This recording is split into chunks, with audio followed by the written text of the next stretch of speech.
We're going live. And Hey, MBA hopefuls. We are live on the air with MBA Waves, talking things all business and education. And don't forget to subscribe to our channel to help us continue to create all this free content. I'm your host for today, Eric Lucrezia, joined by my co-hosts, Bara Sapir and Krithika Srinivasan. And we have two guests today joining us today from the DC area. From Georgetown McDonough School of Business, we have Anne Kilby Jilani, who is the Associate Dean of MBA Admissions at Georgetown, and second-year full-time MBA student, Medha Dalela, who is not only a student, but also the DEI rep for the cohort and VP for the Career and Georgetown Marketing Association, as well as VP for Engagement for Out at MSB. Welcome, everyone, to MBA Waves. Thank you for having us. Thank you. So glad to have you. And today on episode 159, Spotlight on Georgetown McDonough, we're going to be focusing on just how diverse Georgetown really is, what Washington, D.C. is like as a global business hub, and what the Georgetown McDonough experience is really like. So let's dive right into it. Ladies, tell us what's new and exciting at Georgetown these days. Well, I'll kick it off, Medha. So today is decision day for round one. So we've had our early action round so far, and we're in round one. We have round two and round three ahead of us. But we should fill about 25% to a third of the class with this round. So it's a big release and it's an exciting day. We've been making admit calls all morning. So apologize in advance if someone calls me back. But that's what's really on our minds right now is welcoming this new batch of candidates coming in to start next fall. Awesome. That's exciting. And Medha is in exams, so she's probably in a different headspace than me. But Medha. Yeah, it's lock-in season. It's assignment season. We have finals week starting. It's an exciting time to be right now in Harry. There's like a lot of energy in the building itself. Awesome. And it's all decorated for Christmas, which is always really nice. We have these giant nutcrackers all over the building, which is a little bizarre when you first see them, but it makes you feel like you're in the holiday time. I love the holiday time. I love the decorations. I love driving down my street and seeing all the lights. So I know that when schools go all out with it, it's just so, especially when you've got finals, right? Like it's like gingerbread cookie finals, but very nice. So I'd like to dive into just talking about diversity. And if you could talk a little bit about the statistics in your current program, the diversity statistics, and how does the school help to ensure that you're crafting a diverse cohort and admissions process? Yeah, absolutely. So I can share some of this foundational knowledge, and then certainly Medha can talk about it more in action. But a great question, Bara. So in the U.S., because I recognize we have a global audience here, so welcome to all. In the U.S., we had a Supreme Court ruling last summer in 2023 that shook up the higher ed industry, the biggest shakeup in half a century.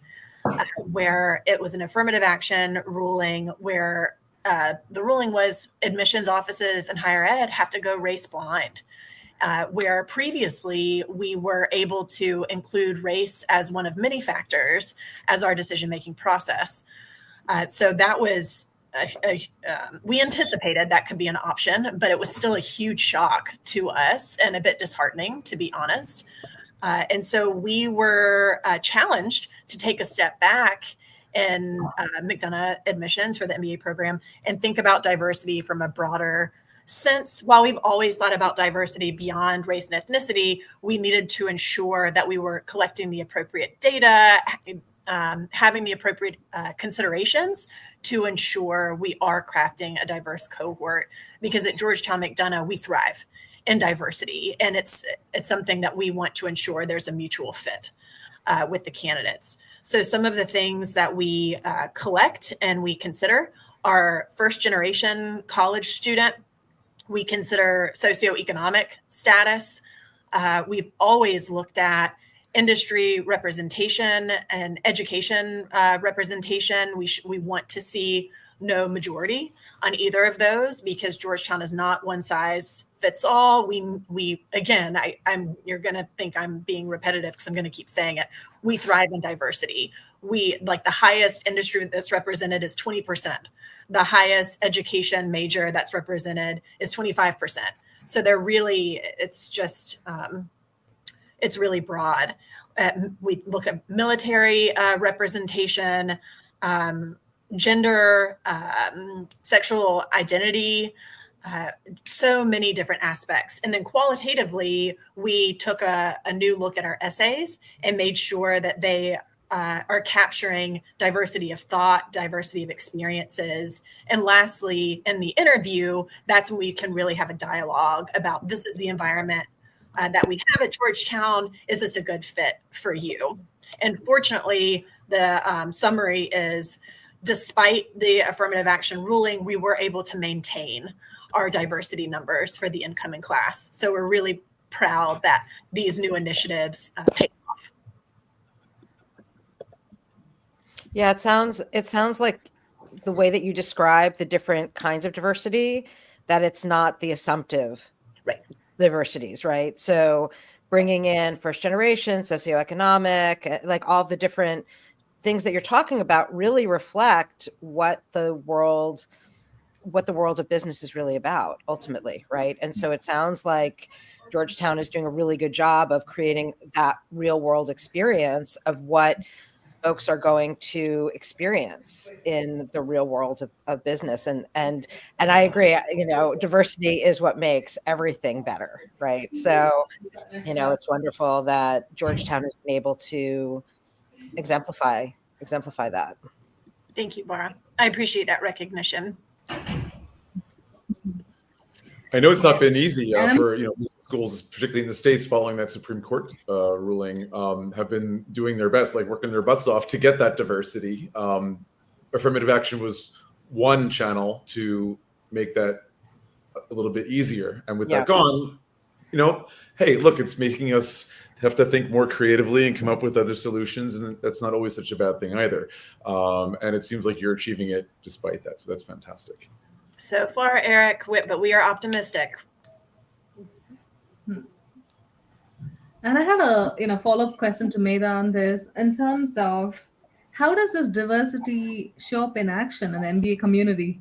You are the DEI rep, and I would love to hear more. Yeah, I mean, to be very honest, it's just like Anne said, we do thrive in diversity. There's a lot that happens in McDonough, and my favorite part about what happens in McDonough is that it's not just one way. It's program office led, it's student led, it's community led. It's so well thought out that I know a lot of people know this, that an MBA student's calendar is always triple booked, if not double booked. And it's always packed full of different kinds of things that we're doing. And we have things like Global Fest, where we all come together to celebrate each other's cultures together. We have safe verbal conversations where we have serious discussions. We have weekly social events that we're hosted. I've tried so many different cuisines in this one building than I have in DC, and it truly is something that's not just on the website. I can feel it every day in the business school building. Mm-hmm. I want to, Medha, thank you so much. I want to double down on Global Fest, because it's my favorite event that we have here as well. And it is about a week long. And as Medha mentioned, it's a celebration of our cultural diversity, whether that's through food and having a potluck of students cooking their cultural cuisines, through wearing traditional clothing, through language. We'll have like 3 p.m. coffee chat. If you speak German, go do that and have coffee. Through traditions. So we usually have like a Chinese tea tradition ceremony. We always have dancing. So always have at least Bollywood dancing, but usually other styles of dancing as well. And again, the point is that we celebrate all that makes us so beautiful as a community, which is our cultural diversity and all these aspects of diversity. So just wanted to emphasize, I'm with you, Medha. It's one of my favorites as well. Yeah, absolutely. And coming from New York, I'm maybe a little bit biased. I love New York City, but DC is probably the city I've been to in the U.S. the most after New York City, and I absolutely love DC. It is a beautiful city. It is so vibrant, and even though I think New York is probably the first city people think of in the States anyway when it comes to like finance, business, there's a lot going on in Georgetown. Georgetown is way more of a business hub than I think a lot of people realize. There's something I want to get into a little bit later. But while we're talking about the diversity piece, DC is a city of politics, right? And every 4 years, there's a new election, right? There's an election and the government might entirely change. And that, I've got friends that have lived in DC for years and they can talk about how the city can evolve from one administration to the next. So, another element of diversity that doesn't as often get talked about is political leanings. And I know that can be important for schools as well, like to recruit people who are not just, universities, I think worldwide tend to be bastions of liberal thought, right? And so that can be sometimes intimidating for people who are on the right side of the political spectrum, more conservative people that may feel that, maybe it's not for me, an MBA, or, especially in certain states, quote unquote, blue states. So how do you grapple with that? How do you guys attract a diverse cohort in terms of political leanings? Yeah, that is such a good question, Eric. And Medha, I really am eager to hear how you feel this as a student. So it's really important as a university to stay apolitical, because we need to be a safe haven for all students and, practice what we preach. We're talking about embracing diversity. That's not limited to just these metrics of diversity. And so that includes political diversity, because and actually to take a step back, we're the oldest Jesuit institution in the United States. And the Jesuit tradition is to have intellectual discourse, which can only be heightened by diverse economic, familial, social, political, etc. backgrounds. And so it's necessary. And especially being in DC, where naturally we attract people who are contractors for the federal government, work for the government, are affiliated with think tanks or nonprofits or embassies. They need to feel like this is a safe place for that debate and discussion and stimulation. So we have formal structures to support. We have student groups focused on particular areas of politics. I know McCourt School of Public Policy offers a lot of special events around different speakers and workshops. I mean, I've seen a range of speakers here and I'm enthusiastic regardless of their political type. They're celebrities in my eyes. So yes, it is very important for us to maintain being apolitical. But Medha, how do you feel this on an everyday basis? I would echo what you said, and I have come across not only political leaders from the US. At Georgetown, I've also come across political leaders from other countries. I know we had Rahul Gandhi from India a couple of, I think a month ago. Mm-hmm. And DC as a city is so politically driven. You step outside and you could be on the curb and somebody's talking about what's happening at the Hill and how their day was at the Hill. And it's truly an exciting place to be. And I think within Georgetown, we do foster conversation so very well. And it's all done with so much respect. And you really come here with an open mind and you sit with the speakers and you talk to them about, like, I've been to several events with senators who've talked about the policies that they've put into places and what went behind it and how they thought it through. I've taken courses over that. I've had guest speakers who've worked at the Hill, who've worked with the Supreme Court in classes. And it truly is a place where you can actually have a conversation about how this impacts everyday people, businesses, and everybody in between. I've always felt that the fact that it's so easy to have a conversation makes it really easy for us to learn a lot more about how we interact with the politics that's going on within the US and within, even the global environment. It's really reassuring to hear, Medha. Since social media came out, right? We all know what's happened. We've forgotten discourse, right? We don't know how to have a conversation and disagree peacefully or civilly. I suppose we've globalized, it's brought the world together, but it's also divided it. Like, it's very, I guess, reassuring to know that Georgetown is kind of leading the way to ensure that we have discourse still, and the way that business and politics interplay to impact and hopefully benefit society. Mm-hmm. Yeah, absolutely. Even looking at this past week, right, with Syria, with things changing in Syria, I can imagine if you have any, I don't know if you do, but if you have any students, like how that has affected the students when their countries at home are going through these huge changes, right? So, and yeah, it's pretty amazing. I'm thinking also, Eric, the way that you talked about New York and how, New York is such a diverse place.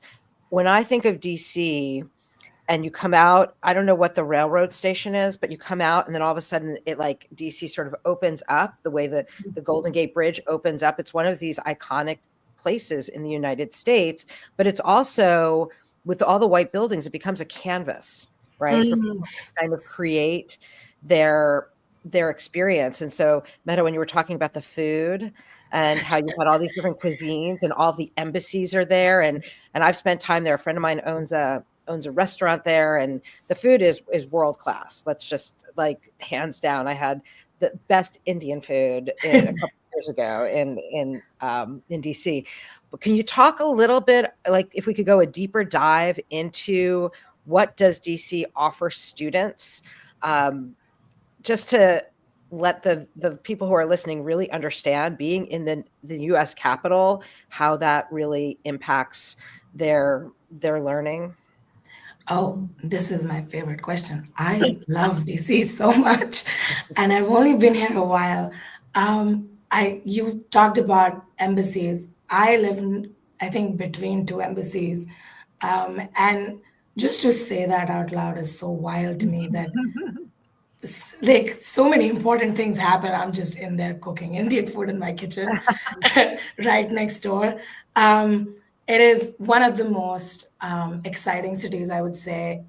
It has so many, it is also the city of museums. I've been to so many, and truly some of the greatest museums. It has Absolutely. so many monuments you can go to. Also really clean. No hate to New York, Eric, I'm sorry. Very clean, really good metro system. I love being in DC, but more than anything, it's the people that I interact with.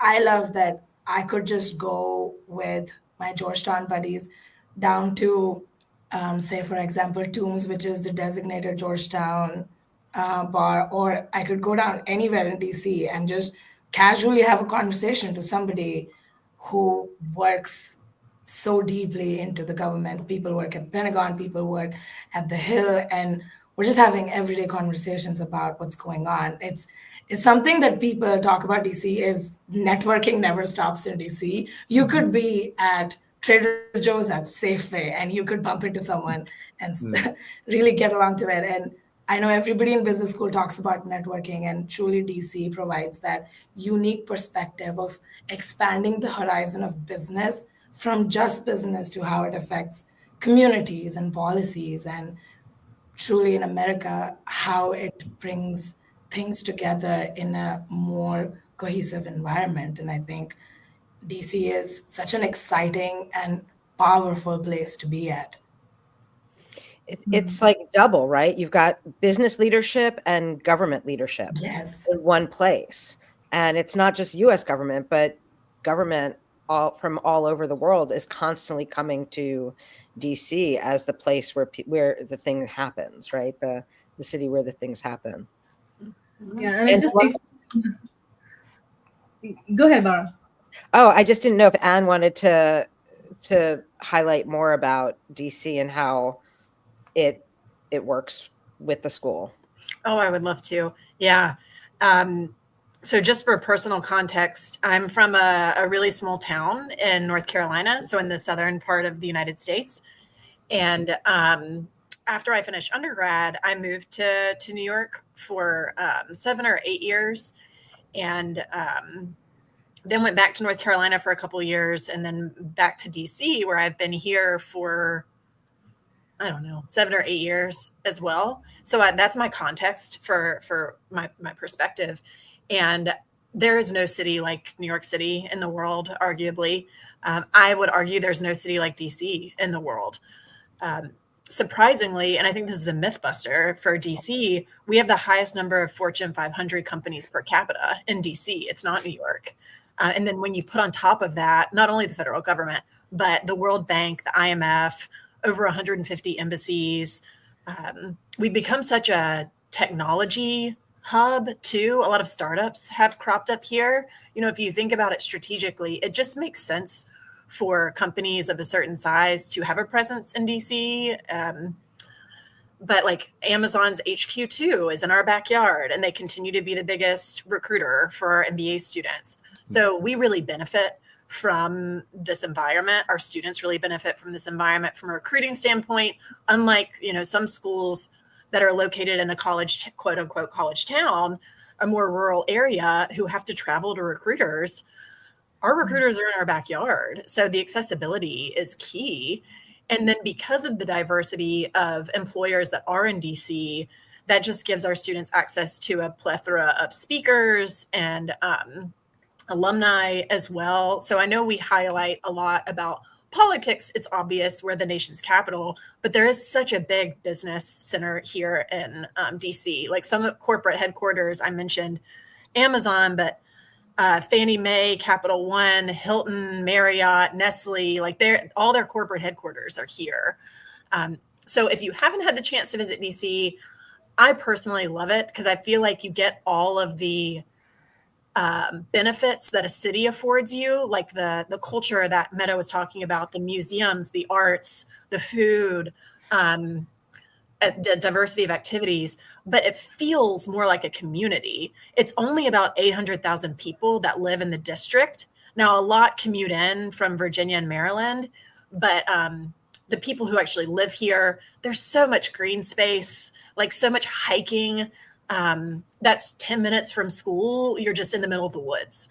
Or you can go kayak on the Potomac River, which I can see from my window. I'm in the office. So I feel like I have a more balanced lifestyle here. So to each their own. But for me, DC, I'm in love. If I might add, you know, because like I said, I am a big DC fan. There's a lot of great neighborhoods. And I don't think a lot of international people outside of the US necessarily realize where it is and how it's situated on the Potomac River, straddling between Maryland and Virginia. So it's kind of like its own district territory, right? That for the moment, it's been applying for statehood or trying to. But anyway, it sits between Maryland and Virginia. So people could live in the city itself, great metro transportation, it's super modern and clean. And trains also that go outside of the district into these states. And you mentioned green spaces. I mean, I've done jogs up that was like a Rock Creek. Super pretty. There's a great museum like life there. The restaurant scene's awesome. Yeah, big fan. Yeah. And you have an airport right in the city, Ronald Reagan Airport, and then you have BWI. You're only like 45 minutes to Baltimore, Arlington, and you know the Chesapeake Bay is right there, which is a beautiful like water beach area. If you like boating, swimming, all that kind of stuff. So it's and really the trains too. Like you can just hop on a train, the Acela. Yeah, and just like be in New York, and it's very quick. Like 2.5 hours. Yeah, super quick. Also, Amtrak is based there, isn't it? Like the at Union Station. I mean, the national headquarters of Amtrak. Oh, maybe. I don't know. I'm pretty sure. Yeah. And so like, you know, the US is not exactly famous for its trains. Definitely not high speed, but the closest thing there is in the US is the Acela, which is a leg of Amtrak that runs from DC up through Philly, New York, and up to Boston. So, you know, you're in New York City from DC in about 3.5 hours. Or 2.5. If you take the Acela, it's like between 2.5 to 3. Okay. Yeah. If I could add a few things about DC, I'm sorry, I just love it so much. It is also the city of brunches. We take our brunches very seriously in DC. It's the city of happy hours. there is a weekly happy hour in the Congress Library. There is a weekly happy hour in the museums. There is a weekly happy hour at the Hill. There's always a happy hour you can go to in DC. And if that's not enough, there's a weekly happy hour in McDonough every Thursday. Additionally, I know Anne said that we are a very diverse city. I also wanted to point out we have the highest number of queer population per capita in the country as well in DC. Amazing. I didn't know that. Yeah, super exciting to be here. Well, that's this it. takes Why don't me you talk about? This takes me back to the times, when Georgetown was hosting us, and so amazing to see all the cherry blossoms. And I want to say that, yeah, you might want to check it out as well. And coming to one more important thing is, like, as Bara also pointed out before, being in the center of power does something to you. Like, it makes you feel so hopeful. And especially and I did take the Amtrak to Washington, D.C., so I can just say that it was late. So one time though. But moving on to one more best kept secret at McDonough is that it's a feeder school for Wall Street. So can you tell us a little bit more about that connection? Yeah, absolutely. So we offer every year something called the Finance Trek, which is hosted by the Career Center at Georgetown McDonough. And the career team will take our students up to Wall Street in New York. And they've already set up all of these opportunities to get inside of these firms for networking, but also for potential recruitment. And so it's a great opportunity to get that inside info and also to make those connections.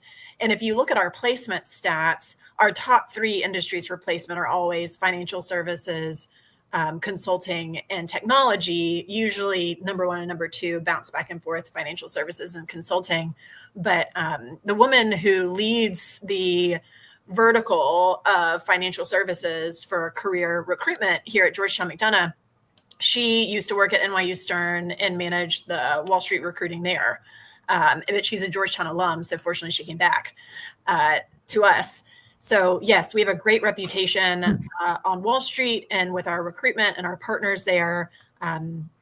So yes, that's. I'm glad that you recognize that as well. I can add a few things there if you're like. Yeah. So I worked with the Career Center for these treks as well. And like Anne said, we have a finance track. We also have consulting tracks, tech tracks, marketing track, real estate days. And so truly the diversity. Oh, sorry. Truly I think it's. Oh, it's motion censored. You have to like jump around. Oh, there it is. Wow. We maybe real estate got mad at me. Sorry. We truly have diversity in terms of industries that people are interested in and how much effort McDonough puts in bringing opportunities to students. We also have great ties with several diversity conferences. We have National Black, which is one of the biggest MBA recruiting conferences in the country. We have Prospanica. We have Reaching Out MBA. We have the Veterans Conference. We have the Women's Conference. So it truly is very, very dedicated to helping students from all industries and diverse communities get the best possible career opportunities. Thank you for that, Medha. So to get to those careers, I think it's really about when you're in an MBA, making sure you get into those right elective classes, getting into the right internship, and also participating in student associations or organizations, right? Clubs on campus, I think, is a big resource that MBA students leverage for getting to the next step in their career. So I wanted to ask you, as a student, what ways do you find that students can customize their experiences to align with their career goals? Oh, yeah, that's a great question. There are so many clubs at school. You can pick a club based on which career path you want. We have consulting club, finance club, real estate club, tech club, marketing club. And there's a lot more business associations based on communities as well. So you can be a part of that club. You can be part of the board. You can be part of the members. You can sign up to be on other student body governments, and truly it's a place where I think one of the greatest things that McDonough does is every week we have a weekly social for all the students, and every week it's hosted by a different club. So you get to learn so much about different identities and how they all come together. And just the opportunity to learn is immense there. But career wise, we definitely have a lot. And I know a lot of my friends join multiple of these clubs. I myself have also done that. And there are just so many events, and that is how you go into double and triple booking your calendars too. Easy to do. I mean, Just to share about the structure that Medha just brought life to, we our student clubs and organizations for the MBA students, there are over 50 now, and they're categorized into three. Either they are professional clubs like consulting club or entrepreneurship, private equity club, etc., or they're affinity focused clubs. So Georgetown Women in Business or South Asian Business Association, or they are purely social networking clubs like the Adventure Club or Wine Society. And so truly, we hope there's something for everyone, not only to be with like-minded individuals, but to explore out of curiosity and to expand their perspective.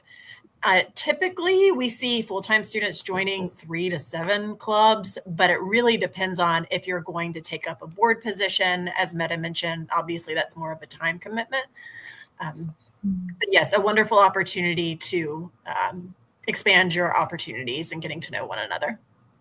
So Medha, coming back to you, you were speaking about professional clubs, and I know you're, I think, vice president of the Marketing Association, right? The Student Marketing Club. Yes. As I recall from checking out your LinkedIn profile, you have a background in marketing. I believe you even got a summer internship with UPS, right? This past summer? Yes, I did. That's awesome. So I'd love to hear about all this stuff. Like, first of all, I'm wondering, how does one as a student, you're an MBA student, right? You've got a lot of classes, group projects, there's lots to do. You're exploring DC. And yet joining 7 clubs sounds a lot. So I want to hear how you balance all this. Like, you're joining these clubs, your role in the marketing club, and then maybe you can get into the internship opportunity. Oh, yes. I volunteered with the admissions team for welcome events as well. This is always a question I get. It's hard to balance it. It really is. And I think that's one of the things that I think McDonough has taught me, where I've learned to understand what I can prioritize at what time. There are times in the semester where I can do my assignments and it's not finals week, and I can dedicate more time to the club work that I do have. And it is really, truly planned super well, where it does not create a problem for any of the work you have. It is hard though. I've definitely have had some sleep deprived weeks. But I think that's part of the experience. I've bonded with a lot of my colleagues over those. It's friendships that I've created through these clubs. I've been on 3 boards. I think being a part of the professional clubs is definitely one of the things that drives your internship and recruitment process too. One of the most helpful things on campus that we have is this group of people called peer advisors, where we have second-year students helping out first-year students, and we help them. I'm part of that cohort too, thankfully. We help them with resume write-ups, cover letters, how to apply, when to apply, where to apply. We have the Career Center does so much with trainings and webinars they're hosting. So it's more than just here's an opportunity, apply. It's more about how we can grow as professionals. So much so that they have set up photo booths for your professional headshot at least twice a year, minimum. I think we do 3 some years, but I've seen minimum 2. And it's truly what helps in the recruitment process. And I know you asked about my internship at UPS, and I met the UPS folks at Marketing Day and Marketing Trek that is hosted by the Marketing Association and the Career Center in association with each other. And I also met them at one of the diversity conferences. And it was that repetitive conversations with them that really led them to remember me when I was interviewing with them. And it's truly a wonderful experience because I couldn't have done it without the help of the alumni network, the marketing association, or the career center, or the diversity conference. I felt like a village was supporting me throughout it. And when I remember when I wrote out my thank you emails, I'm like, this Excel sheet is very long of emails. But it truly has been a great opportunity, and UPS was absolutely amazing. I'll be going back there after graduation as a full-time employee as well. Congratulations! Thank Wow. you. Medha, you shed some light on some important ideas. One, how your involvement has helped you get that internship and subsequently a job, it sounds like. Congratulations. And also, I think it's like the dovetail of multiple actions and the repetitiveness. It's not just like, oh, you send in a CV, you send a resume to UPS and then you got it. It's about having multiple involvements, right? You had multiple interactions and they got to see you several times, see different facets to you and your profile. I think that's very important for people in our audience to understand as like part of what it is doing an MBA, but also I'm going to draw a parallel to the admissions process and the repetitiveness of you participating in an MBA fair, of showing up in an online open house with McDonough, about, I don't know, various interactions, an alumni coffee chat, where you make that repetitive but different angled impression on the admissions office to win the favor of the admissions committee, essentially. So it's useful in both arenas, I think. Oh, absolutely, yeah. It sounds like in DC. Oh, sorry. I was just going to say, it sounds like in DC, you've got lots of practice at all these networking things and happy hours, right? Oh, yeah, that definitely helps.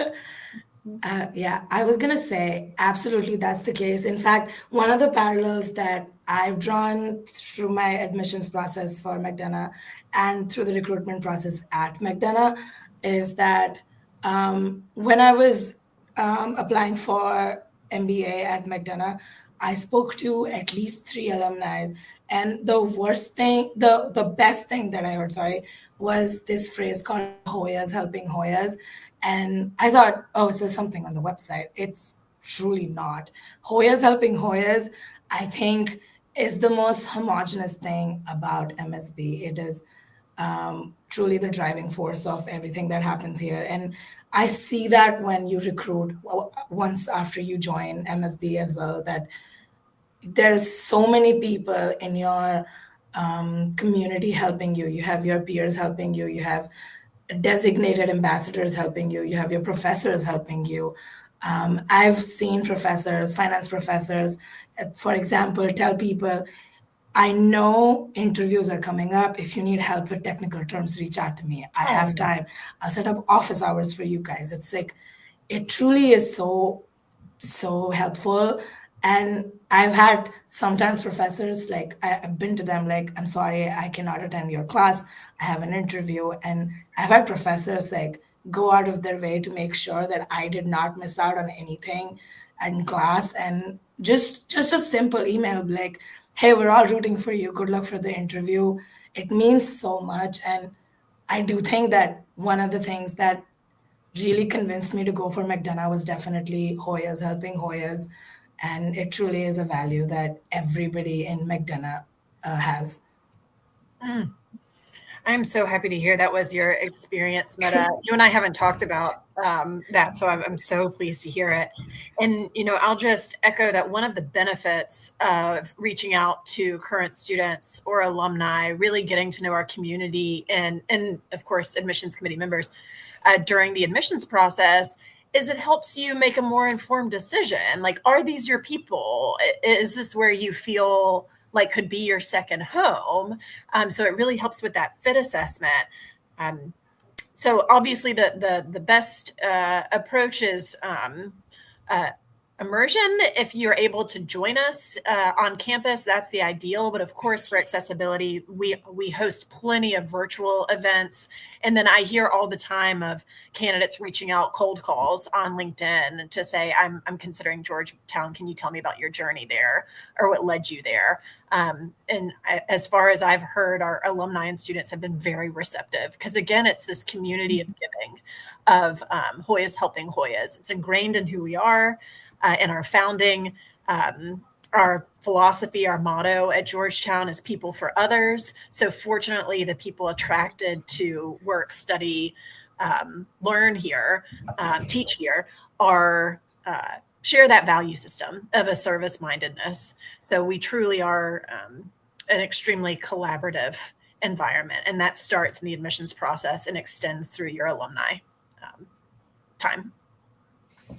I'd love to talk about the admissions process. We have not touched on that, and we're 40 minutes in. So could we talk a little bit about, for example, how important are the tests, whether it's the GMAT, the EA, if you accept the GRE, and just the process, if you could just illustrate what some of our listeners are going to need to know. Mm-hmm. Absolutely. So, we needed to start with why Georgetown to get them all excited so that now they need to figure out what do you need to do. So I actually appreciate this order. So on the admissions side, we have holistic review, but what that actually means is we are looking across 3 different verticals of assessment. We're making sure that you are academically prepared, especially to be successful in our quantitative curriculum. We want to make sure that professionally, this is a good fit based on your background paired with our program to achieve your recruitment goals. And then lastly, the 3rd vertical is community and culture fit, which we've talked about most of this session and whether or not this is an environment in which you can thrive. So with your question specifically, Bara, on test, that is one of the data points we consider for predicting academic readiness, and that is paired with your academic background. So any academic history you have, whether it's undergrad, graduate, professional certifications, ad hoc coursework, we take it all into consideration. We certainly value most the MBA relevant work, academic work you've done. All that to say, we put in a lot of caveats, and we are very empathetic people. It's a requirement to do this job well. We assess people, not judge people on the admissions committee. So with that, to demonstrate what I mean, we recognize that on the day you took the test, it could have been the worst day of your life and that it did not accurately reflect your capabilities. We recognize that you graduated from undergraduate 8 years ago and that by no means is how you see yourself today. So we take into account another common example is you went to a really rigorous institution and studied one of the most rigorous majors there. We contextualize that. So just know that it is not black and white. We do not take these numbers and apply them to directly to your capability. We look across measures. We take context you share with us openly. We ask to prevent making assumptions. And then more directly, we accept the GMAT, the GRE, and the executive assessment. We also have a test waiver, and the policy and eligibility is on our website. It's very, speaking of black and white, because we want you to be able to predict whether or not you'll be approved for the waiver or not. It's based on your academic history. We do not have a preference for test. You need to take the test you're most naturally inclined towards. Take the test, retake it again, find different studying techniques, study buddies, courses, self-study, whatever works for you. And we're here to support you along the way. We have practice GMAT exams on our website. So yes, the test does not define you, so do not let it intimidate you. Sounds very doable. Thank you. And how to say, Anne, you guys have some of the best advice and also great instructions for the applicants as they go through the process. So I love some of the way that how you've set it up. And I wanted to deep dive a little bit into the essays and interviews and tie back it to what we discussed about how you identify the diversity focus of the school and how these essays and interviews tie it in.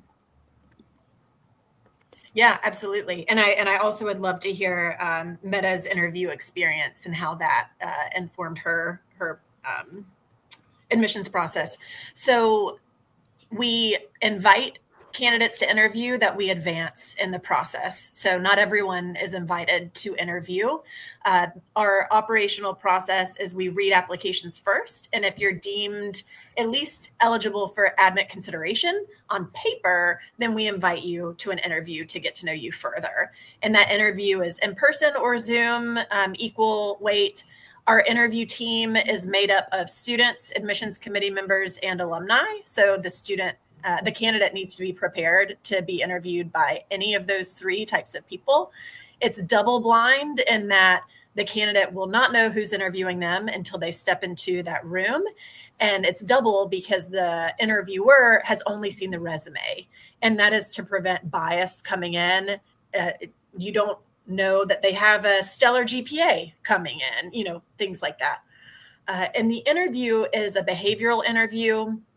We ask scenario questions, behavioral questions that help us understand that individual as a person. And so we've got the metrics and data in the application file. Now we get to know you as a human being. So that's really the purpose of the interview. We also have this is the last thing I'll say. We also have a video essay on the MBA application, and this is unique compared to our peers. The reason we do that is along the same theme as the interview, to humanize your application. This is your opportunity as a candidate to put a personality, a face, a presence to your application to force the admissions committee to look beyond the paper. And so it's my favorite part in assessing applications because, again, I get to know the person on a more real basis. It's a great contributing factor. So, but Medha, tell me, how was your interview and how did that influence your process? Oh, yeah.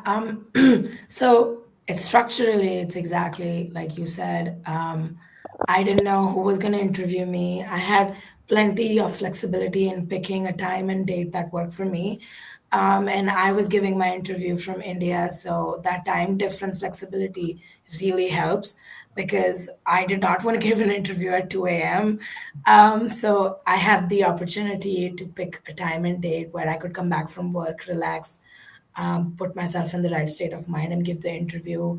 The interviewer was super friendly. It was a student at the time.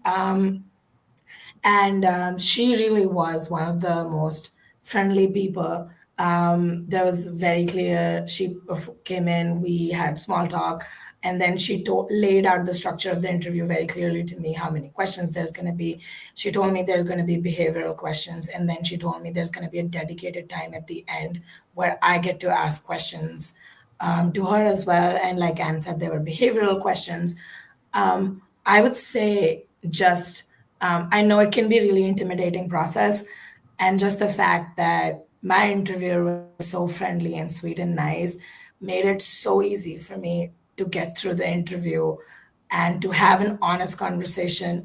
And like Anne said, truly show that it's not just a piece of paper, it's a whole person who's had a whole life and is just one step in line to achieve their dreams and goals. And it truly was really special. And I know we've talked a lot about diversity, and I really did appreciate that one of the questions that I was asked was also based on how diversity has affected my professional work life. And I knew then that diversity is not just a tick in the box for Georgetown. It's something that's really important. And I think it was one of the best interview processes. And I was convinced then that if I got the acceptance offer, the offer to join, I would accept it because I just had such a wholesome, wonderful experience. I was going to ask initially, why did you ultimately choose Georgetown? But I think you've already answered that pretty clearly. Besides falling in love with the city, but also I would say you were well accompanied on your admissions journey, right? It was clear, you felt welcomed, not intimidated, and it was really to help you make the right choice, which apparently you did. I do want to ask about, and this is really going to be to both of you, how McDonough Business School works within the ecosystem of Georgetown as a whole. But I'm wondering, since we're still talking about admissions, Medha, could you give us some insight or tips? Like, what would you suggest, and how some of our listeners who are targeting Georgetown could be a great applicant and hopefully get admitted as well? I think one of the things that Georgetown definitely valued in application and in the interview was how diversity minded you are. I don't know if that's the right way to say it, but if that's something that you've worked on, if that's something that you've led in your professional experiences before this. And I think one of the bigger things for Georgetown applicants, at least in my experience, has been that how community oriented you are, because I know that all MBA schools are extremely competitive, but truly one of the things that Georgetown values is the collaborative nature of working with each other. And that's where Hoyas helping Hoyas comes in again. I would say, I know that being in DC is something that Georgetown is really known for. And that's also something, if you want to work in a place as diverse and powerful as DC. I know I sound really biased right now, but to me, that was something that I think helped me a lot in the process. The fact that I knew how it played into the DC ecosystem, and I would say stories about how you can inherit the same values as Hoyas helping Hoyas. I think that was the driving force for sure. By the way, what the heck is a Hoyas? So every Georgetown person is a Hoya. Our school cheer is Hoya Saxa. So everybody in Georgetown is a Hoya. And that's why the slogan is Hoyas helping Hoyas. I should have said that in the beginning. Sorry about that. All good, all good. I've always heard of Georgetown Hoyas on like sweatshirts and stuff since I was a kid. I'm like, what the heck is that? I'll pretend. But so tying that into what I was actually going to ask, and I sort of mentioned it, how does McDonough fit in with the ecosystem of Georgetown as a whole? And that's kind of to both of you. And keeping in mind, we have not so much time left, but would love to know that before we wrap. I'm happy to start, Medha. Please, you come too. So I mentioned earlier the access to recruiters, access to speakers, that we cannot underestimate because that, in reality, our MBA students, one of the main drivers of coming to our program is to get their dream job. And so you need to have access to those employers within your wish list, within your target list, and we need to have those relationships. So again, we're in a major US city in the nation's capital, so we've got that access. But one initiative I want to highlight just as an example of our work within the local ecosystem is a new initiative called the Small Business Corps. And this is an opportunity for current MBA students to do consulting work with local small businesses. Because obviously our MBA students are brilliant and they have a lot of skills to offer that small businesses might not yet have the capacity or the resources to have in-house. And so I love that this is an opportunity for us to help these small businesses grow and be successful and benefit from this partnership with Georgetown. So that's one example that I'll say about our ecosystem, but Medha, I know you have many other examples, please. Yeah, I would say even the business school within the main campus fits in so well. There's so many opportunities in other schools where you can actually take some of those classes too. I know the McCord School of Policy has a lot of classes that a lot of my colleagues take, and the speakers that Anne mentioned, and overall within Georgetown, there's definitely so many connections that you can make. And That's how I would describe it for sure. Also, one of the things that the school does when you come in is they send you on a treasure hunt of sorts across Georgetown. That was my favorite thing. I got to see the Exorcist steps, which is literally just a couple of feet away from school, and all the other cool things in Georgetown. Wow. Yes, the Exorcist steps are intense. For those who don't know, Exorcist is a terrifying movie. And there's a scene that has the steps that are in Georgetown. And unfortunately, some people exercise on them. I don't know why they would do that to themselves, but yes, they do this. And Hold it's on, the you're doing original exercise one. like push-ups or exorcise? Run up and down these incredibly steep Okay. and scary steps. That I'd came rather out talk about the Foggy Bottom. That sounds like more fun. Yes, that is a neighborhood also close to here, Foggy Bottom. But the bar I'm talking about. What's your favorite bar in Georgetown? Oh, I would say Clubhouse, but Toombs has a special space place in my Tombs heart. is But Clubhouse is good. We also have a on-campus bar. It's called Hilltop Tap Room. Oh, It's that's pretty true. cool. Yeah. That is true. I like, I hope it's still open post-pandemic. The Whiskey Room, it's on M Street, which is the main street in Georgetown. It's a quiet little speakeasy. I love the music they play. I like the lighting. So the whiskey. But there's a bar named Tombstone, and you're talking about The Exorcist. I know What's how going not- on here? It's called Just Toombs, and it has the Georgetown mascot on it too. But it is underground, so it kind of feels like Yes, you're going into like the it does. It's the Crips. You talked a little bit. I'm just going to jump gears quickly because we really are going to be finishing up soon about the alumni network. And I understand you've got Hoyas helping Hoyas. Can you talk a little bit? Can you flesh out a little bit more about how alumni do impact the students, either the ones that are graduating or the current ones that are in school? Like, do they come and give talks, or do they, how does Hoyas helping Hoyas, how is it exemplified with the alumni? Yeah. I want to give one example in the interest of time, and Medha, then I'll pass to you. So one example is a leadership course, a core leadership course called Leadership Communications. All full-time MBA students must take it. And the final exam of that course is called the Executive Challenge. And this is a day-long simulation where alumni are coming in, about 120 to 150 alumni on their own nickel and dime in order to participate. And they play a mock C-suite in small teams where the students are presenting a solution to a case study. And then they're assigned these roles. You're the disgruntled CFO. You are the arrogant CEO. You're the pleasant, whatever. And they really embody these personas. And that is the final exam, is this presentation and this interaction to really imitate real life scenarios in the C-suite. And again, our alumni are coming in on their own. We end the day with a wonderful networking, also naming the winning team. But that is a year-over-year tradition.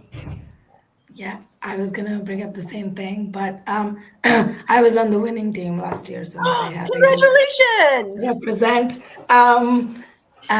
Additionally to that, one of the greatest things that I had last year, the pleasure of doing, is volunteer for a mentorship program where a lot of alumni mentor you on a personal basis. I got matched with this amazing alumni. Shout out to you, Elena. She lives in Singapore. She's a Georgetown alum, and we truly, really developed a friendship. We still keep in touch. We send each other Christmas cards. It's super sweet. So it really does go above and beyond. So apart from coming in for talks and being recruiters for companies, there's also a mentorship program, and of course the great big leadership executive challenge. Sounds very rich, and not just professional, but personal, right? And ultimately, the professional is the personal, right? It's the relationships that we make. So it sounds great. Yeah, sounds like a crazy but caring community that you're all having. So before we wrap up, what is one tip you would share with MBA hopefuls?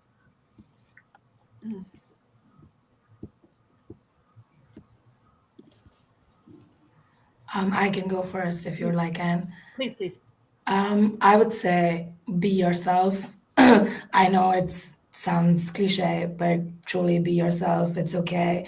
I know for a fact that MSB interviewers will be very nice and sweet. Be yourself, assess the school, see if it's truly aligned to your values, see how, if you're aligned to the school's value, and you'll do great. It tends to get really intimidating, but just remember that it's also another person on the other side of the screen. And I know it gets harder when you're doing this over Zoom, but it truly is just another person. Just have a conversation. I love Really that. nice. Can I just say, I ditto. I think Medha phrased it really well. So I think we should end with that, to be honest. Being authentic. Absolutely. Well, guys, this has been awesome to get to know both of you as individuals and to get to know Georgetown University and McDonough School of Business. I'm feeling inspired. I want to visit DC again soon. I don't know when I'll next be in the States or in the DC area, but I'll definitely be getting in touch, and go Hoyas. Guys, if you enjoyed this episode, don't forget to give us a little thumbs up and subscribe to our channel if you want to stay on top of all the latest and greatest in the world of MBAs. This episode will be on YouTube, so you can always watch it later if you missed anything. And I'm sure the folks in the episode would be happy to hear from you if you have any further questions. Thanks for joining us today. Bye, everyone. Thank you for the opportunity. Thanks.